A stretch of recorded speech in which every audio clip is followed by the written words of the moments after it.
China. Okay? Halimbawa, itong Sagittarius Mines. Ang Sagittarius Mines, ang ano niyan is minahan. At ang kanilang eksena is copper. Okay? And then, since 2015, itong si Gibo Teodoro, siya ang chairman ng Sagittarius Mines. Hindi na lang siya naging chairman ng Sagittarius Mines nang siya ay na-appoint na DND Secretary, okay? Department of National Defense Secretary. Okay.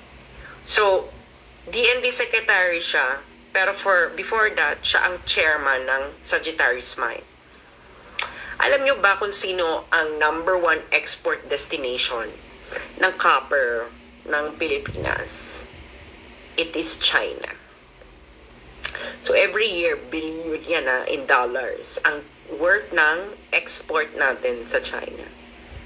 Ang isa sa mga pinakamalaking kumpanya ng copper sa atin ay ang Sagittarius Mine, na kung saan si Gibo ay ang chairman since 2015. So guys, ang gitgitan pa natin sa China nagsimula lang 2023 nung naging DND secretary ito si Gibo. Tagal na, Diyos mio, Lord Almighty. Nagsimula ang gitgit na natin yan sa China. Tatay pa ni Bongbong ang presidente. Matagal na, no? Matagal na yan, hindi lang yan ngayon. Ngayon lang yan na-hype. Okay? Dahil dyan sa Amerika, huwag na tayong magmaang-maangan na. Okay? Dahil nga, yan ang gusto ng Amerikano, gusto niya ng gulo. Okay. So, ibig sabihin, itong si Gibo, okay, chairman siya ng Sagittarius Mine. Kumikita ang kumpanya Sagittarius Mine sa export ng copper sa Pilipinas to China, billion every year. Wow, ganon. So, kung totoong patriot ka at galit ka sa China, ayaw mo sa China, bakit ka nakikipagnegosyo with China? Tama. Tama ka talaga. Oh. Gusto mo palang magalit kami sa China. Gusto mo pala na ang tingin namin sa China ay evil. Masama pala ang China. Bakit ka nakikipagnegosyo sa China? Oh. Billion every year ang Sagittarius Mine, ang export ng copper sa China. Tama ba ako, friends? Kayong mga nanonood sa akin. Okay? Pwede ba yun? Okay, halimbawa, pwede ba yun? Okay? Halimbawa is yung, sabihin natin yung sa bahay ninyo. Okay? Sasabihin sa'yo ng tatay mo, wag mong gagawin yan dahil masama. Wag mong samahan yung barkadang yan dahil masama yung barkada na yan. Okay? Masama ugali, ganito, ganyan. Tapos malalaman mo, yung tatay mo, nakikipagnegosyo dun sa barkada mo na masama pala ugali, ganyan. Tama ba yan? What exactly will you think? Diba? So, ngayon, ang gusto nila, yung mga mahihirap, na katulad ninyo, karamihan sa inyo nanonood sa akin, ang gusto nila, magalit kayo sa China. Okay? Pero yung mga mayayaman, hindi ang galit sa China dahil nagne-negosyo sila dito sa China at kumikita sila ng limpak-limpak na salapi. Bakit kayo ang gusto nilang magalit sa China, kayong mga mahihirap? Dahil kung ito'y mauwi sa gera, sino ba ang sasabak sa gera? Di kayong mga mahihirap. Diba? Sa tingin niyo ba ang anak ni Enrique Razon na merong port dito sa Shandong, China ay sasabak sa gera?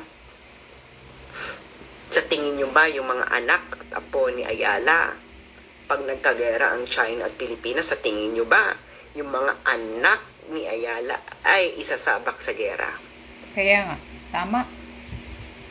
Sa tingin niyo ba yung anak or mga kamag-anak niya ni Gibo Pag nagkagera, isasabak sa gera? Do you think?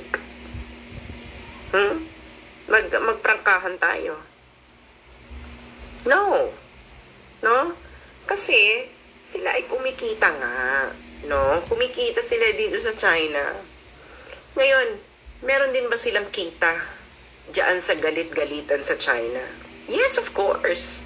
Malaki rin ang kinikita nila dyan sa galit-galitan sa China dahil ang United States nagpupondo ng anti-China Emirate. So, sino rin kumikita dyan sa anti-China Emirate? Ito yung mga mayayaman din.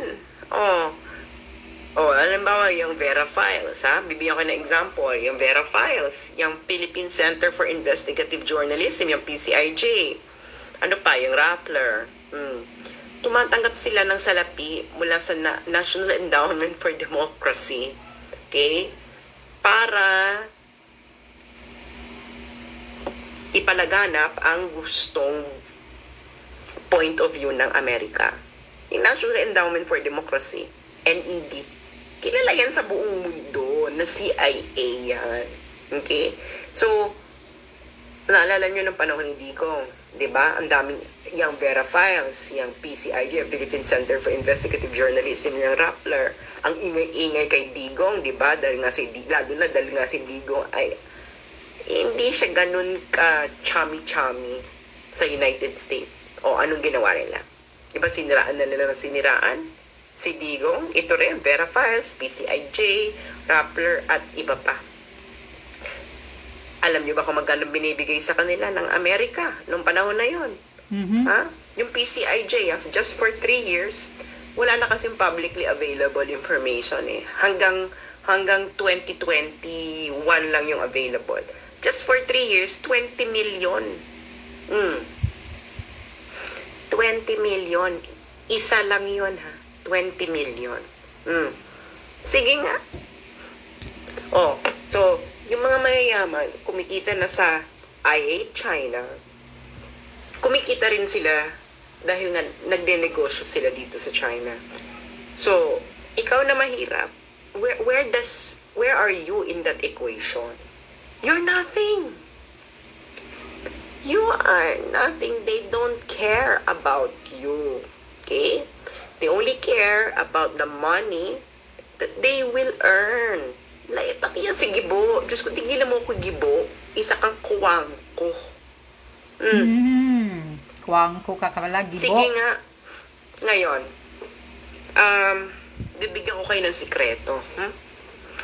Alam mo kasi itong China, mas gusto niya yung tinatawag na G2G.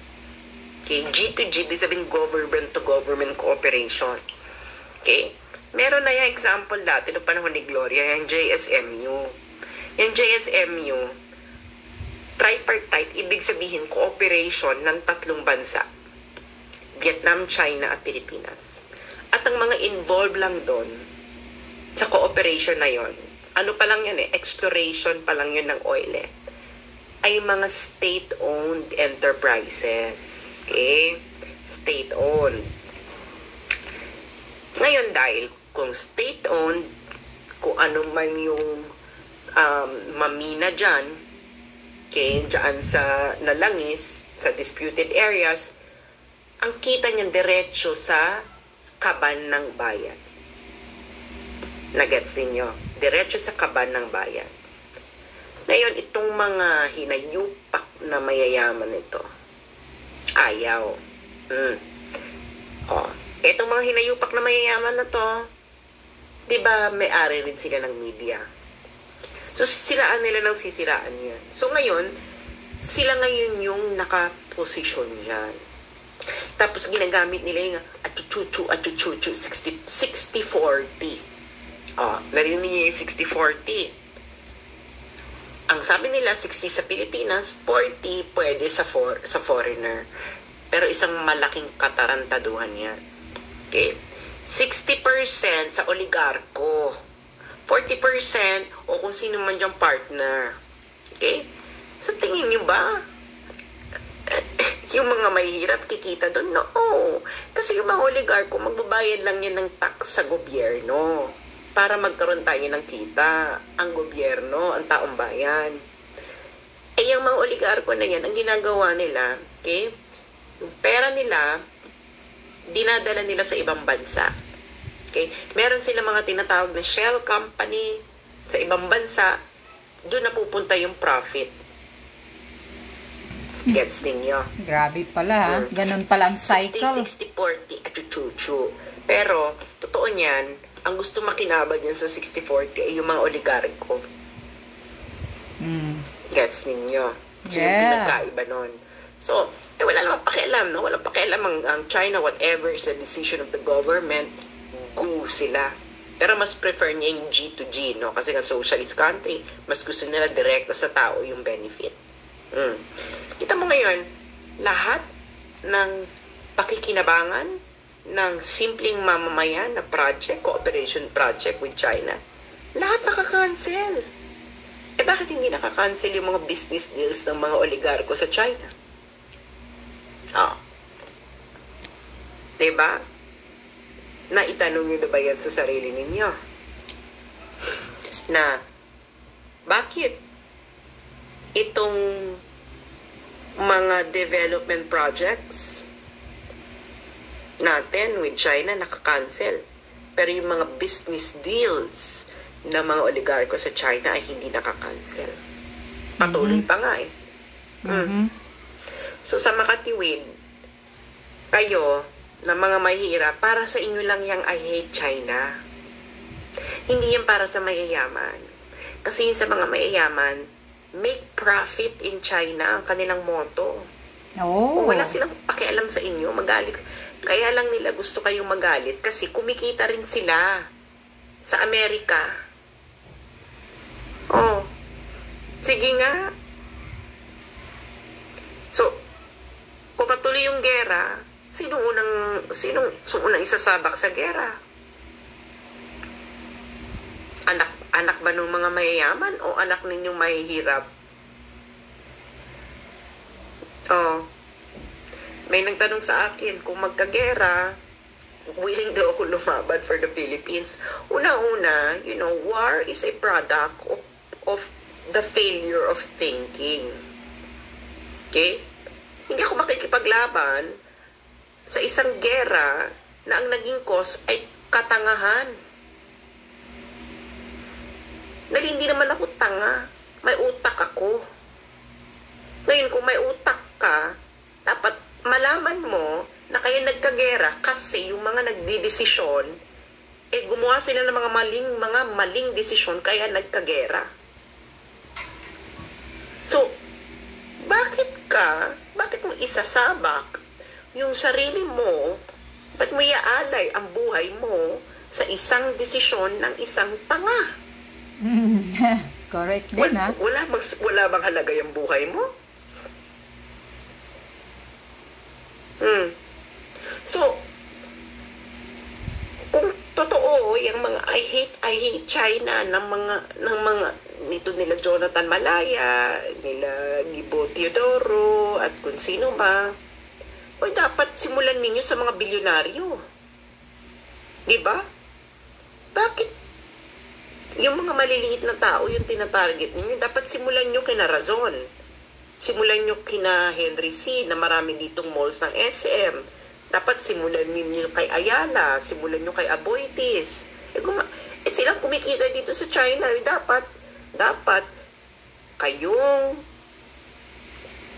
Malaya at Gibo Teodoro, dapat simulan ninyo sa mga bilyonaryo. Dapat sabihin nyo sa mga bilyonaryo or mag-order kayo dito sa mga bilyonaryo na i-cancel nila ang kanilang business deal sa China.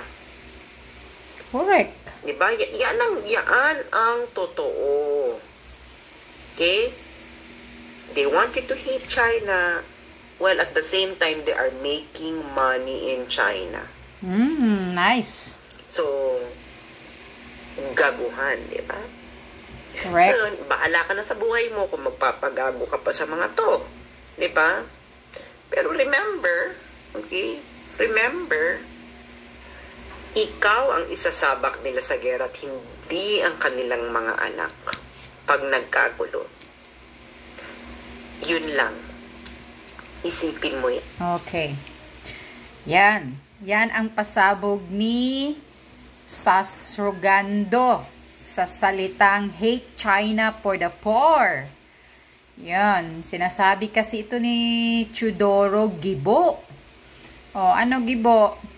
Isasabak mo ang mga oligarkong mayayaman. Sa sinasabi mong hate China para lang sa mga mahihirap. Pero ikaw, isa ka ding chairman sa isang negosyo. Nakipagnegosyo ka sa China. Yung sabi ni Sas, ano ba yan? Ay, nako, hipokreto pala kayo, Gibo. Kawawa talaga ang Pilipino. Mga ano talaga, parang feeling mga powerful itong mga nasa posisyon ng Pilipinas.